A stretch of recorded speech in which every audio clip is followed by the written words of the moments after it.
Our first speaker, without wasting any more time, is going to give us an introduction into generating value in the Proptech sector, and this will be presented by the smart real estate leader at Deloitte Consulting. He is Italian. I've been practicing to say his name, and he's taught me this very briefly. Dr. Marco Magagno. Let me try it one day. Marco Magagno. But we'll get there. A warm welcome to him, please, ladies and gentlemen. Thank you. Thank you, everybody. Macagnano. Huh? Yeah. Thanks for joining me after lunch. Gee, these lights are quite bright, so I'm going to struggle to make eye contact, but we'll keep things going. So happy to proceed. So what I'm going to do is I'm going to be speaking about what is an important concept in real estate today, the Proptech sector. And in order to I suppose, give context to the discussion, I'm going to go into what Proptech really is to start with, and we're going to unpack concepts in terms of how they can actually be applicable in the built environment relative to generating value for both occupants as well as asset owners. There we go. All right, so I think I'm going to walk around. Is it working? Working? All right, I'll stick to here. All right, so IoT and Proptech, the two are synergistically linked. When we think about Proptech, we're thinking about the proliferation of technology into the property sector. And one of the major reasons for technology taking roots in the property sector is the growth of IoT in the industry. Thank you. So IoT is the Internet of Things. And basically what that's referring to is the ability of a device within a building or within a context to generate information. It's about big data. So we can see from these graphs that we have on the very top the rates of investment growth in Proptech sector internationally, and we have the graph on the bottom, the rates of investment in IoT internationally. You can see there's a strong similarity. On average, about a 20 to 30% increase annually in investment in both of these environments. So the graph I quite like to use as well, bottom right, that's an interesting analogy to make between the Proptech sector and the FinTech sector. Now, we all know what technology has done to our banking environments, and those banks that were able to get ahead of the technology curve sufficiently early enough have really sought to thrive in today's economies. We can see that according to the same rates of growth, they're trending equally, that we find ourselves today in the Proptech sector where FinTech was 5 years ago. And the rates of growth are trending in exactly the same way, which means we have a really select window of opportunity to get ahead of this curve, to see how technology is going to be impacting our property sector, changing the fundamental way in which we experience value in these spaces. And I think the time is right really to think about smart and new ways. Now, one of the reasons why IoT has really become an important concept in today's day and age is the rate at which we're producing data, right? By this time next year, your average person will be producing about 1.5 gigabytes of data a day, the average person, by virtue of the phone in your pocket. Your average autonomous vehicle, they're coming, your self-driving cars, 5 terabytes of data a day.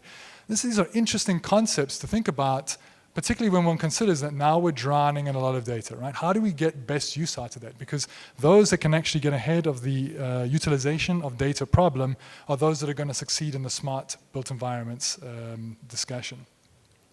Now, when one considers that so many of these components, devices, aspects are producing all this information, it's got to go somewhere. The interesting part about today's built environments is that nothing exists in isolation anymore. We don't design our buildings defined solely by the site boundaries that define the property extents, but instead of building as part of a living ecosystem now. A smart city has got a lot of data that's been generated by its cars, its people, its grids, the weather. Your people in particular are affected by impacts on infrastructure, etc. And once we get to a point where we can combine those data sources effectively by finding cross correlations and also causality in the data, and we can start to do interesting things. By combining sources of data from 5 or 6 different environments, we can start to be predictive. We can start to think about what things are going to happen before they happen. And that's really the essence of smart. So smart is not about technology per se. Smart is about what are we doing with the information at hand in order to effect actionable decision making. Now, this is an interesting graph. It was some research done by Harvard Business Review. They took a look at the market and they said, why are people investing in smart? So if you're a property owner, an asset owner, a developer, etc., and you're thinking about what do we need to do to actually market our buildings in a way that people feel they're going to be advantaged by smart technologies in our space, these are the 5 reasons why people are investing or even choosing to take up residence inside of buildings because of smart technologies. Reduced facilities operations and improved profitability, manage energy consumption more efficiently, optimize floor plans and utilization of space, improve productivity, and also comply with regulations and policies. We know that carbon tax is coming. It's about getting ahead of the problems, about understanding what you're using and taking steps ahead of time in order to make sure that you're impacted as minimum as possible with regards to policies that could punish you otherwise. Now, these are the reasons that markets are choosing to invest in smart, but these aren't necessarily the reasons where, or the key criteria that will generate value for those that are responsible for owning these spaces.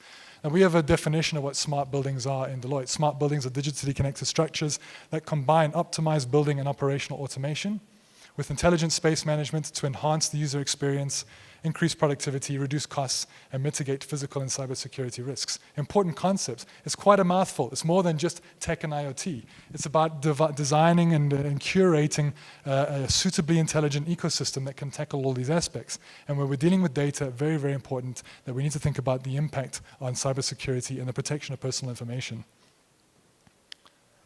Now, when we unpack these concepts of what are we trying to achieve, there are benefits to those that occupy the space and benefits to those that own the space. We're looking at impacting bottom line business value. Productivity means an impact on the bottom line to someone that occupies an environment. It also means a preservation of asset value. If I've got a smart space, it's going to be prolonged in terms of its market value in market. It means that I no longer need to think about upgrading my building from the point of view of new wallpaper and carpets to make it attractive to new tenants, but instead what value is this building providing in terms of smart services. Strategic advantage and reduced risk. A building that can self-diagnose is reduced risk, which has implications not only in terms of its usage, but we're even seeing that having an impact in terms of the amount of insurance that these buildings have to pay. Think about vitality, for example. You pay less because you're a high-performing individual. Buildings are the same. Engaged in dynamic occupation. We're talking about spaces that empower usability, as opposed to just a space that automatically just responds to an environment without thinking about why. We're talking about buildings that actually have to take a role in defining how well people can actually use that space. Is it doing a good job of being an office building or a hospital? And how do you quantify that? And of course, to improve visibility over everything that's got to do with how this building is running as a facility. So if we take a look at some interesting scenarios, I love this graph in particular because it refers to something very important. It's a ratio of cost per square meter. So let's have a look at the 330-300 rule on the left for a starter. What this graph is telling me is the average spend per square footage that an occupant of a building is going to spend. So on average, your occupant will spend $3 per square foot on energy. Your average occupant will spend a factor of $30 per square foot on the occupation, the management, and the maintenance of that space. And will spend $300 for that same square foot on the people and productivity. So that just goes to show that spending a lot of money, for example, and taking your building off of the grid is good, but it's not exactly going to impact the bottom line of a business immensely. By improving the employee value proposition by 1%, you've effectively done the same as taking your building off of the grid completely. And that's an important aspect to consider because it's not a one-size-fits-all problem. We have to really be clear about what type of a problem we're solving relative to the people that are occupying that space. So the value proposition around people is going to be slightly different, be it an educational facility, be it a retail center or a commercial space, but you have to know what exactly the success criteria are so that we can tackle all of those aspects and deliver value where it's required. So it's not just about a green problem, it's not about cutting costs, but it's about adding value to the occupant. And the person that owns a building that can say to a potential tenant, we're going to impact your cost per people by 10%, that's an immense value proposition to get someone in the door and to choose your space as opposed to your competitor down the road. The reason, or the way in which we devise our strategy around delivering on those values is essentially, we kind of a take on the hierarchy of needs there. But we've got to build up the solution from the ground up. It's got to start with infrastructure, of course. And infrastructure is about the development and the delivery of information. How are we producing actionable information? Once the data is being generated, we've got to compile it into a layer, which is an aggregation and an analysis layer. It has to exist somewhere.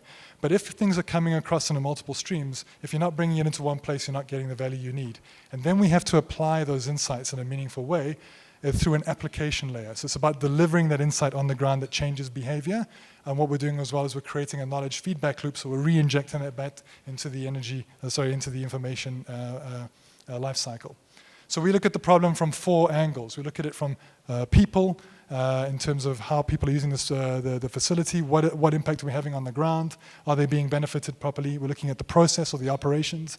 We look at the business optimization or the purpose. Purpose is an interesting one. Should an office building always be an office building? And what are we doing to plan around scenarios in that regard with regards to future of work, etc. And then, of course, place. So essentially, we're looking at how good is the facility at being a facility or an envelope? Is it efficient? Is it supporting its needs correctly? And are those needs aligned to the business or the business objectives of the occupants? And then are we impacting on experience and user satisfaction at the end of the day, which is the people angle? Essentially, what we're talking about is changing the concept of a building from that of a fixed product, a thing, into a living system, a system that's going to change over time. So all of my clients, what I say to them is get ready to think about your building as a living and working prototype. It's never going to end. You know, if we think about technology in our pocket, it changes every year. Our buildings need to be able to have the agility to compensate for changes in the way that we have to go about it day to day and also changes in technology. But at the end of the day, the way that we're changing our work is essentially the main driver behind thinking about what an office building needs to be, as opposed to the fact that devices are changing. And this is feeding into that information value loop, or IoT information value loop. So what are we doing to create a value chain of information where it can take information, create actionable intelligence, and then feed that information back into the system again? So it's a continually generating diagnosis tool. And where we want to get to effectively is we want to think about creating thinking buildings, right? So at the moment we find that 99% of our buildings, even with BMSs, sit in about the manual to automated building level. We're getting to the point now where we're creating smart and intelligent buildings that have an ability to interpret whether or not they're being successful in the offering that they're providing to their occupants. And once we've got data over a period of time where we can allow artificial intelligence and machine learning to do its bit, those buildings will start to think. They'll start to become predictive. And they'll start to tell me, for example, my nose is about to itch before I even know that it's tickling me. And that's on the horizon. So this is our current scenario, and there's a little thing, what I said at the top is correct. Fragmentation is the enemy. Anyone that's building a building will know that open your doors and 1,000,001 tech companies will walk through and say they've got the solution for you. We've got an occupancy sensor that's going to sort your problems. We've got a platform that will do this. But the problem is everybody's selling you a thing. And you're left with the problem of having to complete the picture. Right? Of course, you want to have the perfect monocar, but this is the scenario right now. When it comes to the smart building space, it lacks direction, it lacks cohesion, it lacks architecture. And that's really why, for example, Deloitte are in the smart building environment, because we offer that architectural approach. We think about the bigger picture, we think about the digital blueprint. You want a single point of contact, you don't have to deal with every single supplier of information. It's the same as, for example, saying I want a building, and then I drive you to Builder's Warehouse and say good luck. Right? You want to start with the architecture. So essentially, that's what you want. That's what you're buying, right? This, for example, is a Tesla Roadster that's coming, the most advanced electric vehicle on the market, soon to hit international shores. The reason I talk about Tesla is for one simple reason. We can look at a car and think it's beautiful, but because these guys have taken an active role in any car manufacturer in designing a product based on an ecosystem approach, they think about the bigger picture. What are we trying to achieve? And then it's a perfectly crafted solution that's basically a combination of costing versus performance. But what's important about Tesla in particular is this time last year, owners of the Model S went to bed and they woke up the next morning and their car could automatically park itself. They didn't have to take it back into the dealership in order to activate that feature, but the car was given sufficient intelligence in order that they could send that update over the internet and it could automatically unlock that capability. Because they had designed the ecosystem to be sufficiently intelligent to receive that input. Yes, I think it was last week they released the Find Me function where you park in a parking lot, push a button and it comes to find you at the exit of the building. It reverses itself out the parking lot and finds you with some bugs. But that's essentially what we want our buildings to do as well, right? We want our buildings to be able to adapt themselves over time with the click of a button. You shouldn't have to rip out cables and put new sensors in order to activate new capabilities. But if you've got the data environment right and the fundamentals in terms of the platform architecture, then these things can be turned on. It's the process we're taking in our buildings, and it's the process every building should do. The other thing that's worth mentioning if you want to talk about the car analogy is you wouldn't dream of buying a car today without a motor plan, right? However, we go about completely the wrong way when it comes to thinking about our buildings. We're left in the lurch when it comes to thinking about how we have to maintain these. These buildings aren't developed with an idea of how they're going to be managed over time.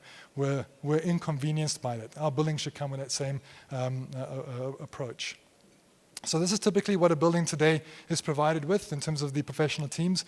And I'm an ex-architect, so I say so with complete objectivity. You've got your sensors, your building management system, etc. Everything being put into the physical environment in order to generate data. And you're told, good luck, here's your building. Now, unfortunately, that only tells half the story. What a smart building needs to do is essentially tell the story of how that data is now being turned into something that adds value to the owner and to the occupant. So it's about translating that information, by transforming it into an actionable input, by changing the standards and the formats into a process that's usable. Essentially, we want to build it through processes of gateway, platform, analytics, and machine learning in a way that we can also deliver it in an application layer, and then of course feed it back in to essentially augment behavior. At the end of the day, if we're not benefiting the people on the ground that occupy those buildings, then we're not doing a good job at delivering. So the impact on the bottom line is effectively impacted by three things. We want to look at user experience, number one, digital operations to improve efficiencies, and of course understanding how people are using the space through behavioral analytics. Once you can combine all of those things, now all of a sudden you've got an engine for value generation. It means that we can think about driving up margins for customers by not just cutting cost, but also identifying opportunities by monetizing the data environment and bringing in new streams of revenue potential. This is an interesting graph I like to use with regards to growth strategy. When you're thinking about a project, ask yourself these three questions. What are the things I have that I want to improve? What are the things I want to do that are different? Or what are the things I'm doing that I want to do differently? And what are the different things that I'm not doing that I want to embed? Once you can get your idea around those three concepts, you can start to develop a growth strategy around what smart can mean to you as a business. But by growing that same approach, what you want to do is you want to start by controlling your data, developing data insights, and then impacting those data insights into an environment where it actually impacts on user behavior and experience. And of course, those can be delivered in a number of ways, for example, through dashboards, platforms, analytics, etc. But you want to make sure that it's not just a reporting engine. Your BMS can produce a dashboard today, but all it's doing is it's telling you how much you're using. It's not saying why. It's not saying what could be done differently. It's not giving you an idea in terms of how to optimize. You want to go away from the automation and move towards the thinking and the recommendations and the predictive environment. Another key solution that we provide is a digital twin. You might have come across the idea of a digital twin before, but essentially it's a virtual representation of a physical environment that allows for not only optimizing that space or that development or that city in terms of urban planning or functionality, but also running scenarios. You want to fail fast and fail cheap these days. So let's run a scenario of changing our city by adding 30% commercial space versus 20% retail and see what happens to traffic and energy, etc.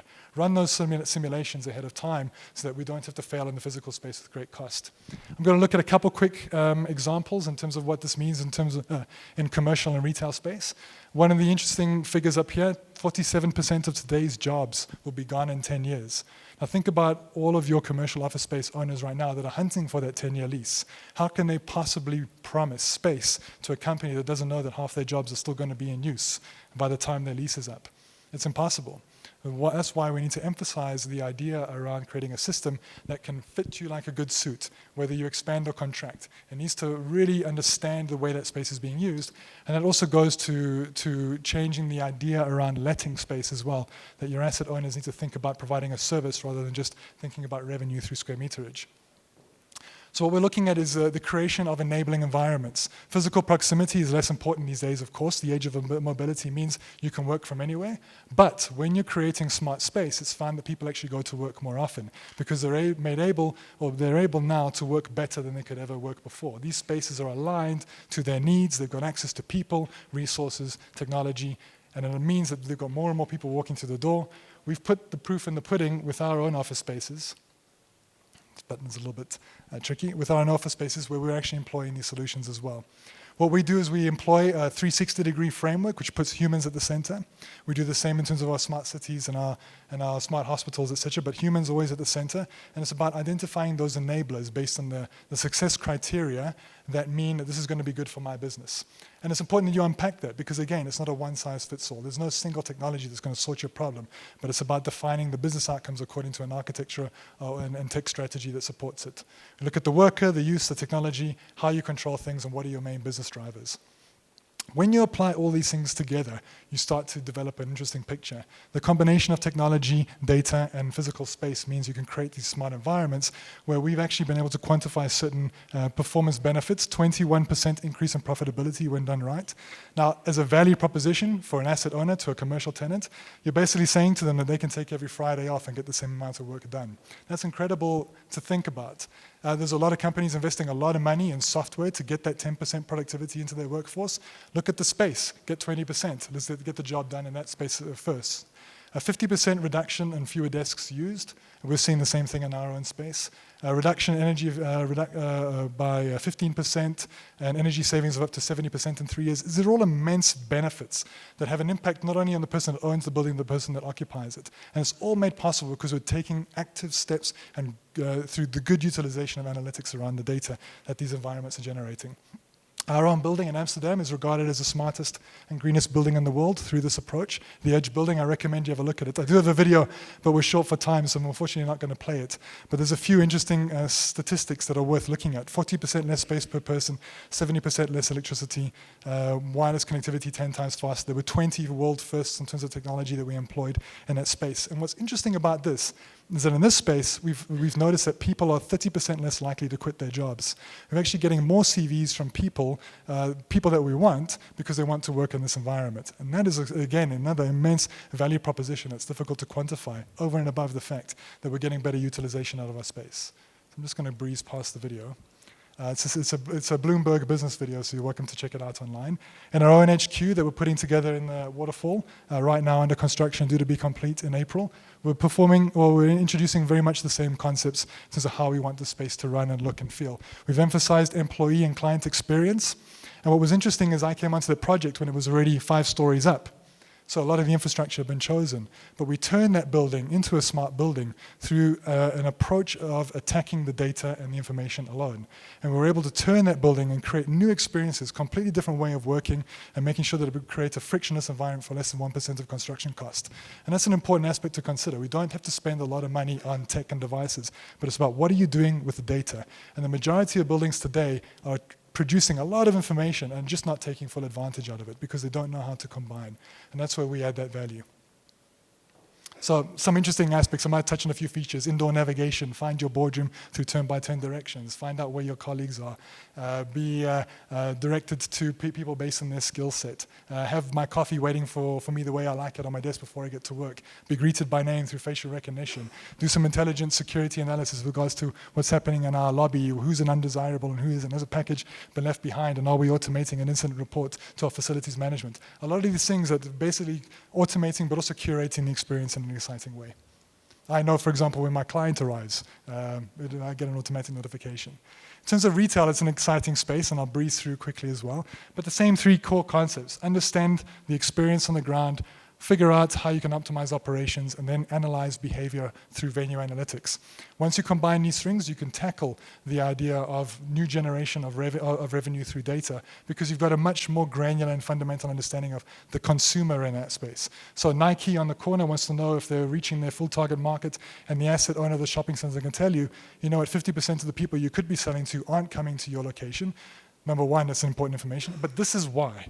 Because they are parking in a different area, because they don't have visibility in terms of what you're selling. Let's create an environment where we can allow you to reach out to your consumers, either through an embedded platform where you can post your marketing and we can deliver it through an app, or alternatively, all the digital signage that's around those people will recognize who they are and tell them about you.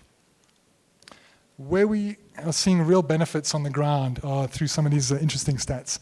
So the top left one I love, 30% of shoppers redeem beacon-triggered offers. Beacon-triggered offers. That means if I'm walking past the shop and it knows who I am or what I like, it will ping me with a message and say, those shoes you were looking at are 30% off today. 30% of people will turn into that shop and make that purchase. That's a real value add for the retailer. It means that their rate of conversion will increase because they're able to connect to the individual and not just think about a shopping center as a space where 1,000 average people might walk past their doors. It's about allowing them to reach outside of the four walls that define their retail box. A 20% increase in sales by providing visibility into inventory. So we create a platform, for example, for a shopping center where everybody can load their inventory and we can connect people to what they need. So I'm not just maybe I want to bake a cake as opposed to buying a cake. So it'll tell me where the eggs I like are on sale relative to my journey through the building because it knows I don't like walking more than 500 meters when I shop. It will allow me to plot my route, or in fact, it will plot my route for me. It makes my experience easier based on my profile as a shopper. Some might want to walk 2 kilometers and stop for a coffee, and it will know that. And of course, the one I love as well is increase attachment rate by 106% by offering endless aisle capabilities. What that is essentially saying is forget about wandering a shopping center and hoping you'll find things. An endless aisle is essentially that experience. But let's bring the outcome to you, what you're looking for, and make your experience more fine-tuned, and I'm more than double likely to come back to that same shopping center again. And this is all possible through an omni-channel approach, the combination of devices, of tech, of analytics, and an understanding in terms of consumer behavior. This means that we can plot the user journey and the experience, but also getting a broader understanding in terms of the individual's expectations and preferences. And it also means that we're creating a user journey that starts before they've even entered a building and ends even after they've left. And that's very, very important. We're thinking broader than just the four walls of the building they're occupying. We've created an interesting environment in our Cape Town office, the store of the future, to showcase a few of these technologies. You're welcome to reach out to me if you're interested in a demo. The thing I want to touch on last, so I've made it within the half an hour, I'm quite impressed. But the thing I want to touch on last is thinking about value and tech in a number of ways. So your asset owner needs to undergo a little bit of a change of mindset these days. You want to make sure that, okay, we're talking about owners and managers of a space. We want to create an environment for people to thrive and interact. Establish a culture of loyalty and repeat visits, understand visitors and connect them with services, offer personalized experiences linked to outcomes, create opportunities for external role players. What that means is your third parties whom I want to participate in the ecosystem you've created by buying into it. And of course, leverage popularity and information about visitors to generate new revenue streams. So this is what essentially we're saying the building of the future is. And we're saying essentially that your property owners need to make a shift in their approach from being people that are thinking about selling square meterage to actual technology companies. And the reason I know that that's possible is because there is already a company that's doing this. They own space, you visit, you're made loyal to that, you can communicate with your colleagues. They've effectively turned the idea of owning space in a digital realm into an incredible source of revenue and opportunity. And they're doing exactly the same thing that your asset owners in the physical space are doing, but just by embracing a digital culture. And it's very easy for you as owners of physical space, be it a city, a building, or even as an occupant or a tenant, to leverage those same levers in the digital realm to change your business models, to actually become a generator of revenue beyond just the square meterage, but because you understand the people and the way they work. So essentially, what does the future look like? The asset owner is transitioning from a landlord to a service provider. Understanding the way that people are using their spaces means you can actually change fundamentally their business model. And that's what people are looking for when they occupy space. What can you do for me as a business? Not just where can I set up shop. And we're looking at as digitally augmented environments, places and spaces that changed fundamentally the business model. It used to be about location, location, location. Then it became about data, data, data. But now it's about what are you doing with data. It's about insights, insights. And we all know that those insights are gold in today's market. So thank you very much for your time. Happy to take any questions.